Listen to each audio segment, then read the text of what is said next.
Hello YouTube. Guys, today I want to talk to you about why Survival Hunter is so back. Why it's absolutely bustin' right now. And why I think actually soon we might see some degree of meta shift where I could see Survival Hunter being played a little bit more in the higher key range. But I think right now as well in the general key range where most people are playing anything up until like a +10, that's where most of the game's population are. I think Survival is killing it, and I think it's really well designed for those level of keys as well. So, before we get into all of the reasons why I think Survival is absolutely popping, I want to talk to you guys briefly just about my, my competency with Survival Hunter. So I actually played a lot of Survival Hunter in Shadowlands, particularly in Season 1, where I thought it was actually one of the most fun renditions of Survival we've ever had. It was really, really fun. Its damage was really high, and I think people were actually a bit slow to catch on to how strong Survival was in Season 1 of Shadowlands. But then I managed to achieve the title cutoff for I think it was Season 3 or Season 4 of Shadowlands for Survival when it was really, really, really good. You guys remember the bomb meta. But if you actually remember playing Survival Hunter... So I know Survival Hunter quite well, and I've played it a lot. I'm not just, like re-rolling to it or something and have no clue, with the history of this spec. I played it quite a bit. Played it in Shadowlands. Played it in Dragonflight a little bit. But I started playing it again in The War Within now. But the reason why I think Survival is performing so well right now is because of the amount of work that it's had done to it. We've actually seen it get quite a few changes. It's had class tree reworks that, have affected all of the hunters, but also it's had its spec tree reworked quite a lot. Obviously, we've got the hero talents coming in now as well, which have an impact. But they've really put a lot of work into Survival Hunter. They keep changing the talent tree, keep changing the way in which the abilities actually work in your general rotation. So they've swapped some things around, made Explosive Shot a lot more readily available in your rotation, made it a much bigger part of your rotation. They've also reworked how Butchery works, which is a very core AoE ability, but is now more so than it was previously. They've removed the amount of stacks that you have on it. It used to be 3 stacks. They've changed that. You now only have 1, but it's got a longer cooldown. And then obviously we have the bombs. They've gotten rid of all the you had the 3 bomb variants. You had blue, green, and red, and they had the various effects with those bombs. They've gotten rid of that, and now you just have a default bomb. And then they've just had some reworks to some of the cooldowns and things like flanking strike and stuff like that. So they've actually changed a lot of stuff, and they've changed a lot of stuff on the talent tree. But you now have this really nice core like AoE build in Mythic Plus, and I think it's quite effective. Not only that, but Hunter in general has also gotten incredibly strong defensively. They've had a massive buff in the amount of defensives they have, but just their general tankiness. It's even, I believe, the Mastery, which, so your Mastery now, as well, is you and your pet deal increased damage and take reduced damage. So, and then this bonus is increased by 100% when you're within 25 yards of each other. So the Mastery now is really supporting the defensive strength of Survival. Then you have the fact that you have double uses of Survival of the Fittest, which is just a flat DR. You also, if you have the right pet, you can get Fortitude of the Bear, which increases you and your pet's max health. You obviously have your Exhilaration, which is just a flat heal for you and your pet. You have Turtle. So you have quite a lot now. You have 3 defensive, 1 health increase, 2 DRs, and Turtle. And then you have your Mastery. So I actually feel really tanky now playing Hunter, whereas I remember playing it in Shadowlands and stuff, and you would fall over quite a lot.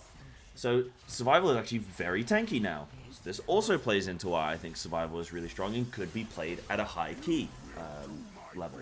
Because of this rework, that's why I think Survival is so strong. Now, before I continue any further, I do just want to give you guys like a general talent breakdown, because I do think that's something that people are going to want. And then I want to get into how to maximize the potential of Survival Hunter. So how to actually play this in group content in Mythic Plus and to get the most out of the spec. There's a lot more to Survival, and there's a lot more to keys than just doing damage. So I want to break down the different areas in various dungeons where you can actually be more effective for your team. But this is the general talent build that I'm running right now. You can see it's predominantly on the left-hand side of the street. It's a lot of like explosive shot and bomb and butchery and amplifying those parts of your rotation. And because of that, most of your rotation just revolves around doing a lot of bombs, doing explosive shots when you can, doing butchery. And then after that, everything else is kind of filler, more or less. Now, there's still obviously going to be a optimal way to play, but that's the core of it. If you go into Mythic Plus, you use explosive shot when available, you bomb when available, you're going to do like 90% of your damage. So you're going to be popping off. And the one big change that I think you might see people make is either Flanking Strike or, I believe, Sulfur Line Pockets. So you either get more... So this is every 3 quick shots is replaced with an explosive shot at 100% effectiveness. So this will get you more explosive shots, which is more AoE. Flanking Strike is you and your pet leap to the target and strike it as one, dealing X amount damage. Tip of the Spear grants an additional 15% damage bonus to Flanking Strike. Tip of the Spear is that whenever you kill command, you're buffing your next Raptor Strike, and it stacks 3 times. So your Tip of the Spear, or kill commanding, is going to grant you an additional 15% damage bonus to Flanking Strike, and Flanking Strike generates 2 stacks of Tip of the Spear. So this plays into more of like a single target damage increase, and I guess you could look at that as like, do I need more AoE for this dungeon? Do I want more single target? That'll depend on if it's Tyrannical week or what key level you're in or what dungeon it is itself. But that's the general thing. I mean, like, I don't want to get too nitty-gritty with like talents and optimal rotations and all that kind of stuff, because there are better survivals out there than me. I've not been playing this an incredible amount of time this expansion, but I am starting to ramp up into it more, and I'm definitely going to be trying to, I'm still gearing mine. I'm still only 616, but and I'm still gearing it and everything, but I've been really enjoying it, and I can already see the massive potential that this spec has. I think it's looking really, really, really good. So that's kind of how, that's the general overview. Now, I want to get into various ways in which you can maximize its potential. So with Survival Hunter, you have a lot of traps. You have a slow trap, you have a binding trap, you also have your freezing trap, which can be very effective at obviously removing a mob from the fight. Say you're in Necrotic Wake and there are a bunch of the skeleton mobs on the Necromancers. You can trap one ahead of time and then remove it from the fight, which is very helpful. Or on the boss, you can do, second boss, you can do that. Or Mists of Turner Scythe second boss with the foxes that spawn. You can trap those. So there's a lot of good stuff there. You can also do some skips. So I can show you, this is going to be a very simplistic way because I'm not in a key right now. But imagine that we wanted to skip some mobs and we don't have a rogue, we don't have a priest or anything like that. What you can do on Hunter, and I'll be honest, most people at most key levels aren't actually going to know about this, so you might not get too much effective use from it, but if you warn people ahead of time, then it could be pretty good. So the way this works is that you can trap a mob, and then you can walk past it. Imagine this was only a single mob. You can walk past it, and then it will put you in combat with that mob, if you, the hunter, are the first person to walk past it. Then you'd run past, you get your whole group to run through, then you feign death. By feigning death, you drop combat. And for whatever weird reason, the mechanism of it is because you were the first person to get in combat with it, when you then feign death, it then drops combat for everybody. So that's how that works. You have to have your pet dismissed, because otherwise your pet will remain in combat. So you need to make sure that your pet is dismissed. You need to make sure that you trap it, and then you, the hunter, are the first person to walk past it, and then you feign death once everybody has walked past. So that's one nice little trick that you can do just to do some trap skips if you need to. You can then also do a lot of stuff with pet taunting, which is really, really good. It's effective in Mists of Turner Scythe with various mobs, trash mobs. A lot of the mobs in that dungeon, there's the Soul Cleavers, which do a big hit to your tank. There's the Dragon in the Maze, which does a big bleed on your tank, which causes it to take increased damage. There's the Guardians, which do a lot of damage. I think even the Defenders as well, but I think it's the Arcane Slash from the Guardians. So there's various mobs, various dungeons that do a lot of damage to your tank. But what you can do is if you actually just keybind it well, you can just do like have your pet with the growl off, with taunt off, but then you can just use a keybind to get your pet to taunt at these ideal times, and that will redirect the aggro to your pet. And if you time it well, and it takes practice or a weak aura to tell you when it's coming in, but if you time these taunts well, it can be very effective at preventing your tank from getting that hit that might kill them. You know, if they don't have a defensive available, you're in a high-level necrotic wake or something, you're in the necropolis, and your tank's about to get cleaved by one of the tenderize. And then I think they do the follow-up ability.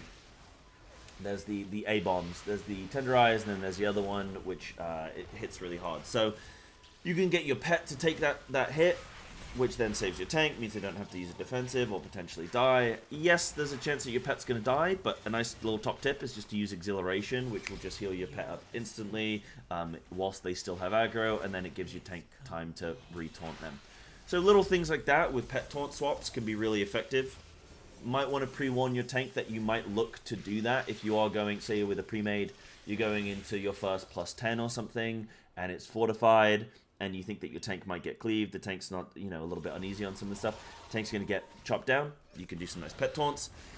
Then you have wall pulls. So this is generally just a thing in Mists of Turner Scythe, and luckily I had a Mists readily available to show here, but you can do the wall pull with your pet, you just send it through and it attacks, and then you bring it back. Again, use Exhilaration to keep it top so it doesn't die, so you don't have to re-res it.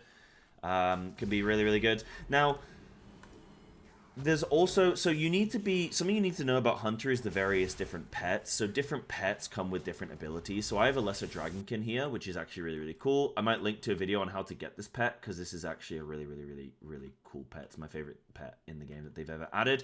But I've got a video on that, so I'll link it at the end of this video. But this pet has Bloodlust. Really nice, so you can be the Bloodlust in your group. But then, whenever Bloodlust is on cooldown for 10 minutes at a time, then you can swap to a different pet. So I swap to Jeff. Look at Jeff, an absolute unit. And he gives me Fortitude of the Bear. So I can't taunt with this pet, but I have an extra defensive. And I get increased max health for me and my pet for 10 seconds. So that's an extra defensive, really strong. So I like having Jeff available. I only run the 2 pets. I think there's another pet type that you can run as well that gives you like increased leech or something like that. But leech is whatever, bro. I'd rather just have this extra defensive or bloodlust. So that's what I do when I'm in dungeons. I swap whenever I know I'm going to need to bloodlust. Maybe the first pull of the dungeon or the first boss or whatever. Then I'll have my bloodlust pet. And then as soon as we leave combat and I get a good chance to switch pet, I will do. And I'll swap it round.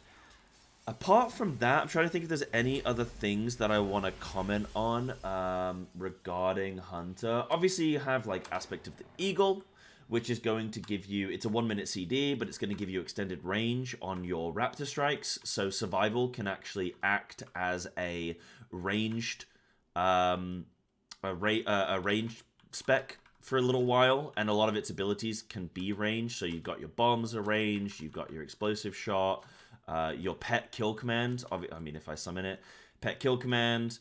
So it's only like Butchery and Raptor Strike and Fury of the Eagle that aren't ranged.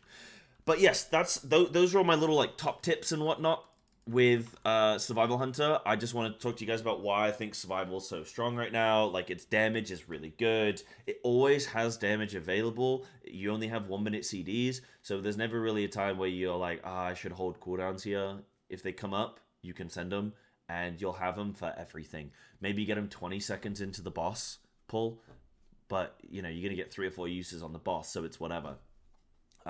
You'll have them up for every trash pack. Really strong. Bombs are doing all of your damage anyway. I mean, if I show you a damage breakdown from the dungeon I just did, this was a 10 mists. Bomb doing the majority of my damage here. What, like 30%?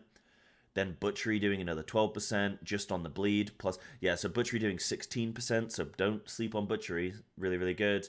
Explosive Shot doing 12-ish%. Fury of the Eagle doing a lot. Sentinel. So, yeah. really, really quite good. I think it's tanky. I think it has a lot of on-demand damage. I think it's got a good amount of burst. You'll never really like peak up. You're not going to do like 12 million DPS and stuff like that, like you might get with, I don't know, Enhance or Ellie or something like that. But you'll get just consistent few million every single pull. So that's really quite effective.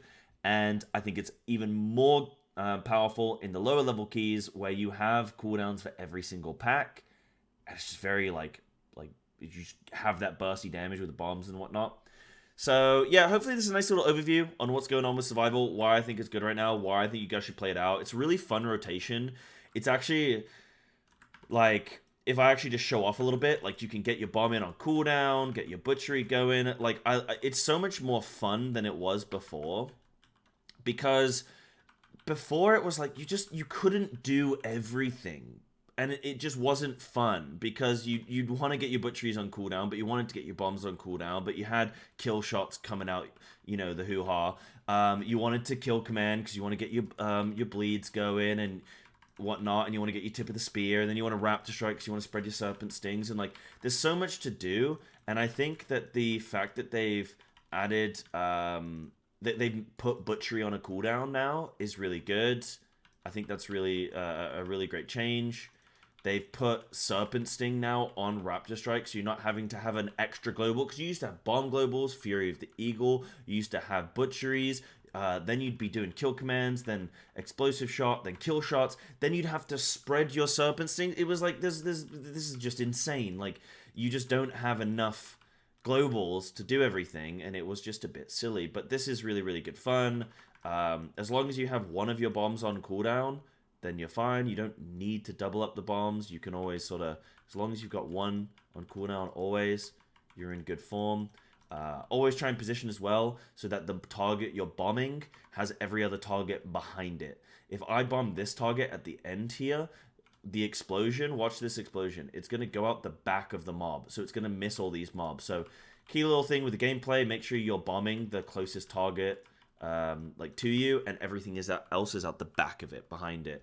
So yeah, that's kind of like the lowdown on the rotation. It's really fun right now. If you've been considering picking the spec up, I would very much encourage it. It's really good fun. And yeah, hopefully this video was a nice little overview on how everything's looking with the class. Thank you very much for watching. I'll see you guys in the next one.